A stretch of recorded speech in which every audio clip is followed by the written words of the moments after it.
we check out the all-electric Porsche Macan, get a glimpse into the exotic garage of Johan Poonawalla, and we bring you a detailed review of the Royal Enfield Go and Classic 350. Hello and welcome to yet another exciting half hour of pure automotive delight on Overdrive. I am Sohini Dutt. To kickstart the show, Porsche's most popular performance SUV, the Macan, now comes with an electric powertrain. Here's Rohit telling you why it stands out.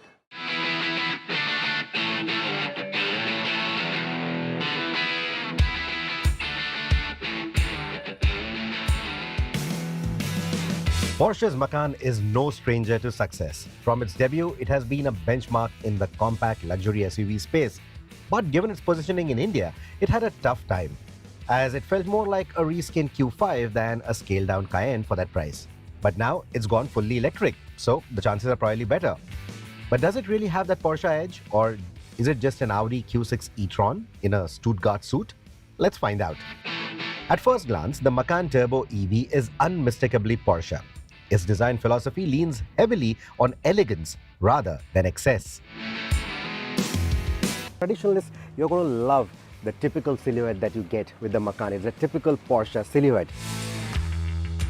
The low-slung front, the iconic quad LED headlights, and a clean rear fascia. It's all very Porsche. And that I quite like.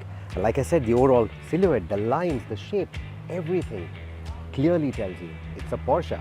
And there are a few radical bits, like these wheels that you see, painted in the same color as the bodywork, and I think that looks quite good. Maybe I might choose a different paint if I was going for one, but having the wheels in the same color as the bodywork, that's something. And while I said that the silhouette of the vehicle is typical Porsche, you will notice that the shape is slightly different than the outgoing Macan. Yes, outgoing. There were reports that the Macan ICE, the older one, was going to coexist with the new one, only for a certain time. It's going to go for good and there'll be no other ICE Macan, at least for now. This is going to be EV only. So this has a different shape than that Macan to essentially get better aerodynamics and more range. With the change in shape, they are able to get about 80 to 90 kilometers on top of the range than what the older Macan shape would have achieved. A drag coefficient of 0.25 places it ahead of its SQ6 sibling. So its form and function in perfect harmony. Usually the Macan EV retains a nice clean form, but when you're in that sportier mood, the spoiler pops up and tells the whole world about your mood. But because we're talking about the tailgate, let me also go nitpicking. I don't like this little wedge here which sort of acts as a shade for the reversing camera and also the tailgate switch. I think they could have done something a little bit better. This looks like an eyesore on an otherwise clean design for the rest of the car. And because this is an SUV, we need to talk about practicality, and there is a fair bit of it. With again, a few things that stick out like a sore thumb, like this space saver wheel. Now, in India, the situation is going to be something similar. Your space saver or your space wheel, the spare wheel is going to be on the boot floor itself because there is no space underneath that. You have space for your luggage, etc. You have a 40-20-40 split for the seats, so there is that added versatility even if you want to carry longer items, etc. Now, the boot floor, especially on the Turbo, or depending on what audio system you go with, is also going to pack in a subwoofer underneath. But honestly, you don't have to worry too much about it because other paraphernalia like the charging equipment, etc., can actually go in the front because there is also a frunk for this car, just like the Taycan. The Macan EV has the kind of cabin that makes you feel instantly at home. The fit, finish and material choices are all quintessentially Porsche, no matter what options you take. Every surface feels meticulously crafted. Oh, and there are plenty of options. The moment you step in, it's a typical Porsche interior, more so if you are already well versed with what the Taycan looks like. So you get that typical Porsche steering wheel with that little switch on the steering that is going to also let you cycle between the different drive modes. The fit and finish, as you would expect, is typical Porsche. And then you get these three massive screens, a big 12-inch screen in the center, 10.9-inch screens on the side. Yes, the passenger also gets a screen and it's got that privacy layer on top so that it doesn't distract the driver. The panoramic sunroof adds an airy vibe to the cabin, while the rear seats offer surprising levels of comfort and legroom. But despite the coupe-ish roofline that you see on the outside, the headroom actually is surprisingly good. That is one thing that I was worried about, but you see the kind of headroom that I get. I think the foot space, the knee room, the leg space, everything is quite good. The Macan EV has the Porsche edge on the road as well. What also adds to the cabin experience is that you can have a sporty soundtrack playing inside the cabin. Synthesized, of course, it's an EV after all. What you also get is a single-step transmission, unlike the two-step that you get in, say, the Taycan. And the tuning of the motors, the way they put down power, all of that, the torque vectoring, which is only on the turbo, all of that is also very differently tuned than the Audi to give you that performance edge. The dual motor setup is where the Macan EV flexes its engineering muscle then. It doesn't get the push-to-pass function like the Taycan, but it gets launch control. So go pedal to the metal and this turbo variant will live up to that holy badge even though there is no turbocharger. You get a 0 to 100 km/h time of 3.3 seconds. That's a full second quicker than the SQ6. While the better weight distribution contributes to a sharper, more engaging driving experience. The turbo setup is noticeably sportier, while the 4S variant is more comfort-oriented. Porsche's torque vectoring tech further elevates the cornering precision. And the 4S is an excellent handler too. Even the steering feels better tuned than Audi's. It's precise, well-weighted and delivers excellent feedback. Despite being an electric SUV, the Macan feels light on its feet. The weight of the batteries is cleverly masked thanks to Porsche's meticulous chassis tuning. It looks straight out of a sci-fi film, and I love it. In fact, I really like most of the things in the new Macan. The in-cabin experience is really good and the experience from behind the wheel is excellent too. And if I was going the EV route, it would definitely be on my list of considerations if I didn't want to stretch all the way to the Taycan. Let's sum it up then. I said in my Q6 review that if you were to just settle for the Q6 or the SQ6, it's just fine because it's a really, really good car. However, if you're willing to stretch to the Macan, it could make a lot of difference. Yes, on paper, if you were to compare the SQ6 to the Turbo, all those little enhancements that the Porsche brings to the table may not sound like big. But if you're a driving enthusiast, you'll know exactly how big they are. It may seem like a small edge, but the moment you get behind the wheel, you understand that that edge, that advantage is huge. Any driving enthusiast is going to appreciate each and every meticulous detail that has gone into the Macan over the SQ6.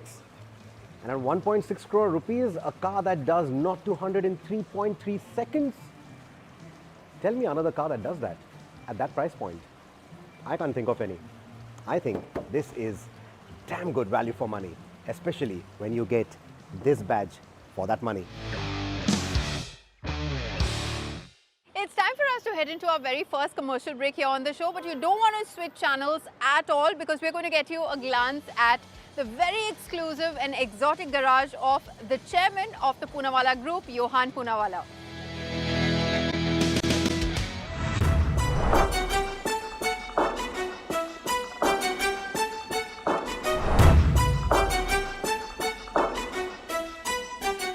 From Ferraris to Rolls-Royce cars to Bentleys, Mercedes and Land Rovers, why settle for one brand when you can choose all of them, right? I am very excited to spend the next couple of hours at one of the world's top car collectors, Johan Poonawalla's garage, to check out all of his iconic and exotic cars and also chat with him about his love affair with all of these cars.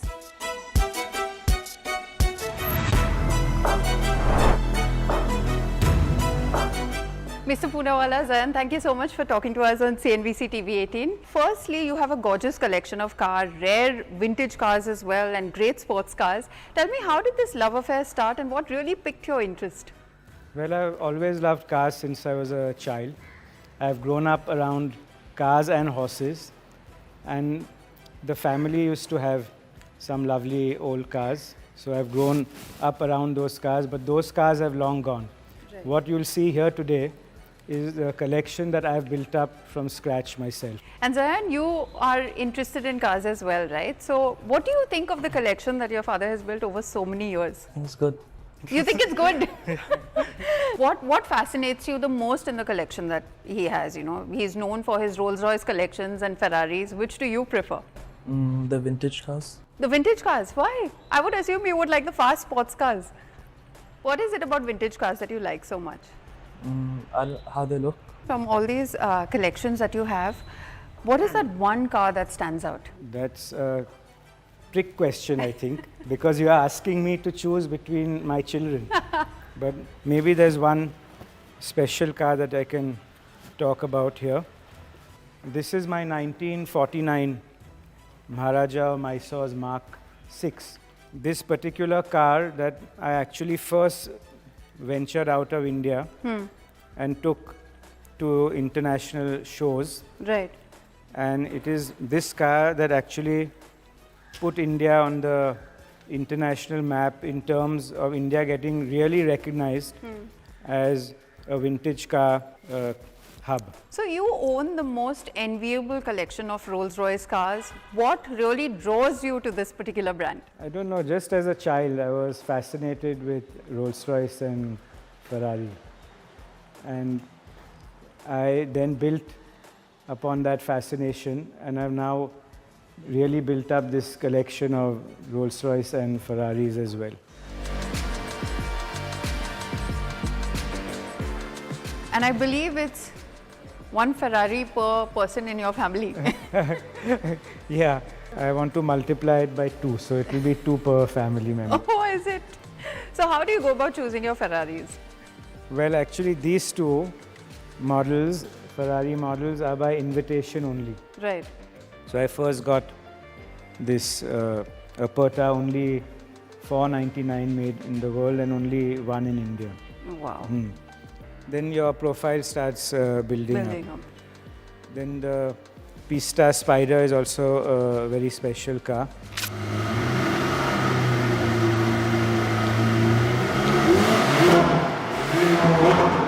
I loved the Pista when it came out. I liked the S Scoop design and the styling very much. And my son says this is the most special Ferrari of the lot here. So this is my car. Huh. That's a Portofino. It's a very nice, easy-going, more comfortable Ferrari. So Michelle likes that car. All these 3 cars were personalized by Ferrari for me. You can see the P logos The name, right? Yeah. on the buttress, as they call this part, Yeah. and on the seat headrest. Right. And Ferrari will do this only for very special clients. And that's the F12 Berlinetta, is my daughter's car. Most of these are mid-engine V8s. Yeah. And that's a big V12 engine. So something special for her also. You've kept these cars in great condition, but I do assume that maintaining them is a big challenge. How involved are you in the restoration process? Yeah, it is definitely a big challenge. It's not like you can stroll into a dealership for any of these older cars. Right. So you have to source these parts from different countries. If it's Rolls-Royce and Bentley, it's from UK. If it's an American car, it's from America. And of course, it's getting more and more difficult as these cars are getting older and rarer. And to answer your second question, I'm extremely involved. I look at every nut and bolt. So, for example, when this car was being restored, it's restored exactly to its original spec, Right. as was ordered by the Maharaja when brand new. You can obtain the bill sheets from the Rolls-Royce Club in the UK, which tells you the color combination, the interior, coat of arms, the flag mass, etc. Right. So all of that with Rolls-Royce and Bentley, it's much easier because the records and history are very well maintained. How do you end up balancing your love for cars and the investment that goes into maintaining these collections? I don't look at my cars as an investment. It's only passion. It's the passion behind a brand or a particular car, etc. But along the line, the cars are also appreciating in value, which is a plus point now. You've also won several prestigious awards all across the world as well, and the latest being the one in Spain for your Rolls-Royce 17EX. What is that one award that you deem the most prestigious that you've already won, and what are you looking most forward to? Is there one particular trophy that you're eyeing? Well, first of all, 17EX is a very special car. She is a 1928 prototype experimental that Henry Royce designed himself. And the idea behind it was to beat Bentley at Le Mans, to actually achieve 100 mile an hour. You can imagine in 1928 in a Rolls Royce. Yeah. So it's got a bigger engine and a special gearbox that the other Rolls Royce 1928 cars and the similar models didn't have. I won 2 very special awards with this car this year. The first one was in Malta in Valletta. Right. So 17EX won Best in Show at that event, Yeah. followed by Best in Show at Icons Mallorca.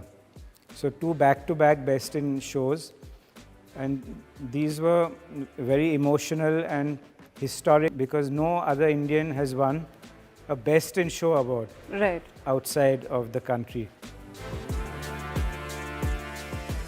Thank you so much for your time and showing us this beautiful garage, and good luck with the museum and acquiring new cars in the future as well. Thank you so much. Thank you.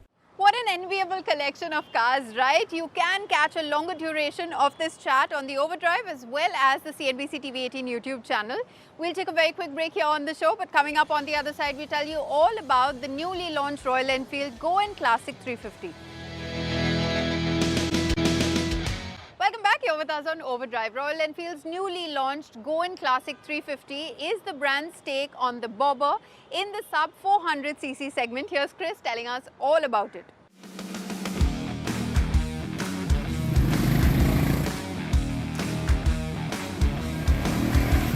Now what better place to check out a motorcycle that's called the Go-In Classic 350 than the sunny state of Goa, right? So we've been invited out here to test the motorcycle, pre-launch obviously, and yeah, now this is, as you can see from the design, this is a bobber themed iteration of the Classic 350, the existing model. And although you might think that RE have done a rebadging job like what they did with the Classic 350 and the Bullet 350, with this one, well, it really isn't so, because there are more than just aesthetic aspects that have changed this motorcycle quite dramatically. And in this video, we are going to explore each and every one of them. So let's get right to it.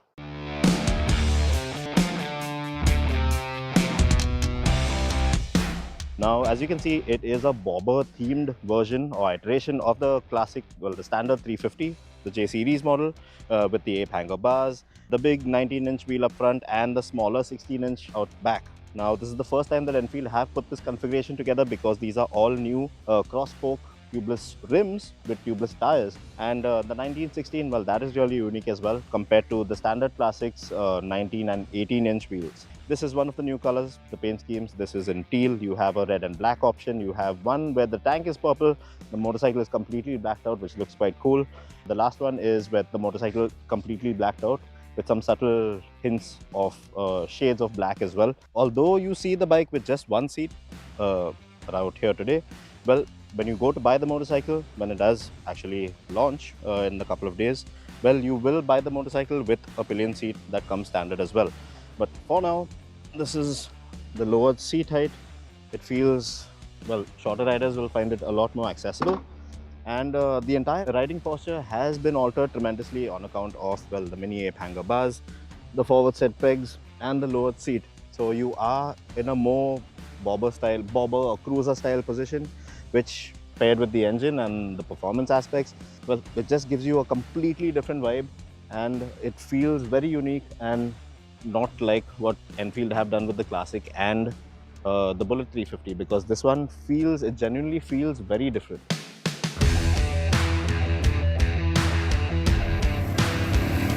Now, the Go-In Classic 350 borrows its engine straight from, well, the standard Classic 350, because that is the same 349cc J series motor, the single cylinder air and oil cooled motor that makes the same amount of power and torque as it did before, which is rated at around little over 20 PS of max power and 27 Nm of max torque. Made it to the 5-speed, the same 5-speed gearbox as well.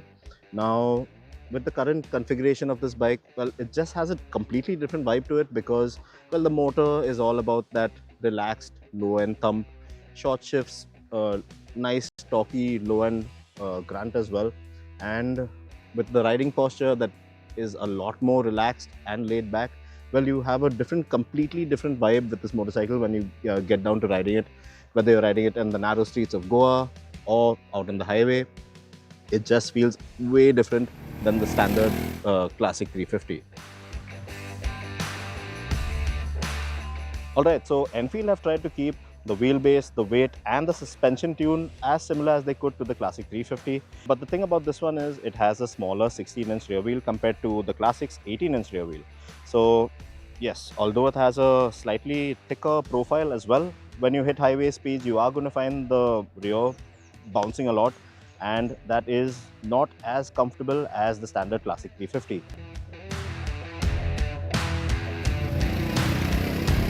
Now to sum things up out here with the Goan Classic 350, well, after riding it around for a day, I really see the appeal of this bike, not only in terms of design and aesthetic, but in terms of ride, handling. It's a completely different vibe. It feels like a factory custom motorcycle, which is always a good thing.